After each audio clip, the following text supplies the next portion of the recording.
les promesses et les serments. C'est facile d'être amoureux tout le temps. C'est facile. Oh, mais comment on peut chanter aussi bien? Bonjour. Bonjour William. On commence par qui? Bah, ça a été facile pour Nice. Hein. Ah, oh là C'est bien là. passé. Face à Monaco, c'était la 6e journée. Qu'est-ce qui s'est passé? Bah, y a un Balotelli, vous savez, ce garçon qui était soi-disant fantasque à l'étranger et qui, quand il vient chez nous, voilà, il cartonne. Il est content de vivre ici alors? Bah, ça se passe bien, il a marqué Tant 2 mieux. buts. On regarde ce qui s'est passé. Bah Voilà. ouais.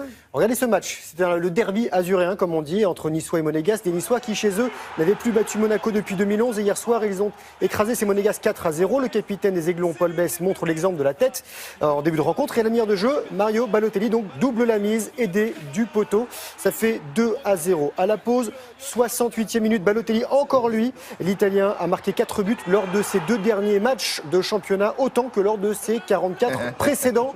Et Pléa inscrit le 4e but niçois en fin de rencontre. Nice, premier du classement, devant le PSG et Monaco.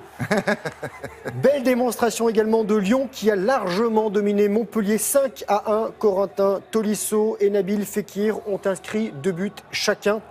Lyon 7e et Montpellier 13e. Et il y avait encore un match, il y en avait plein, mais parmi les matchs, il y avait l'OM qui est allé perdre à Rennes. Les 2 équipes étaient à 1 partout à la mi-temps. À la reprise, Gomis, auteur d'un pénalty avant la pause, permet à Marseille de passer en tête. Mais les Marseillais réduits à 10 vont souffrir dans les derniers instants. Les Bretons marquent 2 fois pénalty de Grosicki et tête de Unou. Rennes 8e et l'OM est 15e. Ah, ça, c'est un modèle, ça.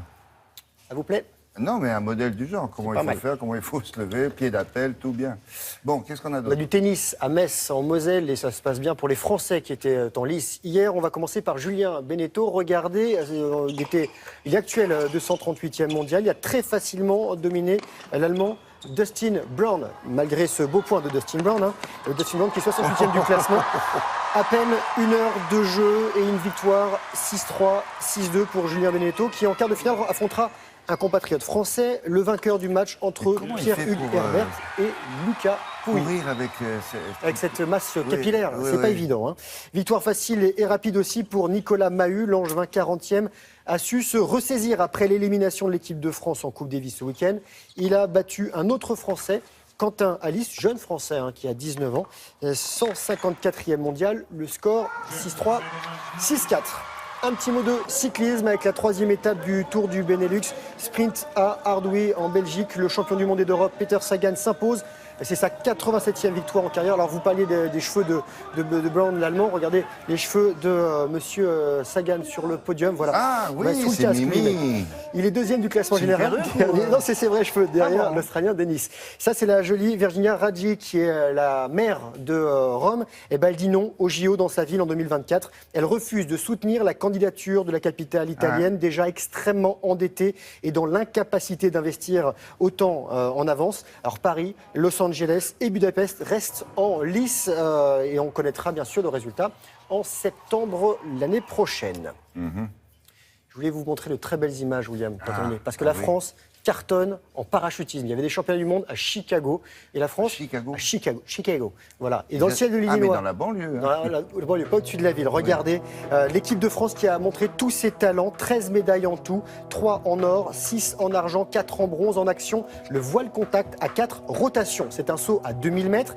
un empilage à 4, puis l'équipier du dessus passe dessous, il rejoint la base. Donc, il faut faire le maximum de tours en 1 minute 30. Et ils posent leurs pieds, regardez, ils posent leurs pieds Ils mettent les pieds en fait dans les suspentes. Ils ont battu le record avec 23 points. Et il y avait aussi de l'or pour le freestyle à l'image, Loïc Perrouin et son vidéoman, donc celui qui est derrière la caméra, Pierre Rabuel. Le freestyle, une sorte de ballet aérien entre gym et acrobatie, chorégraphie en plein air, 45 secondes de programme, sport et poésie. William, on n'en voit pas souvent et on essaye d'en mettre un max dans Télématin. Il y a plein de sports, voilà. C'est beau, hein.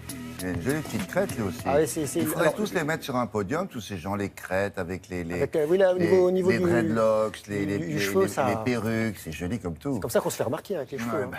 C'est pour ça que les footballeurs ont tous des cheveux différents. Parce qu'ils ont tous le même maillot, la même tenue, donc autant faire quelque chose qui... Oui, mais en fait, ils sont tous coiffés comme des poneys. Maintenant, ils sont tous coiffés pareil. C'est ça, on est d'accord. Merci beaucoup. On va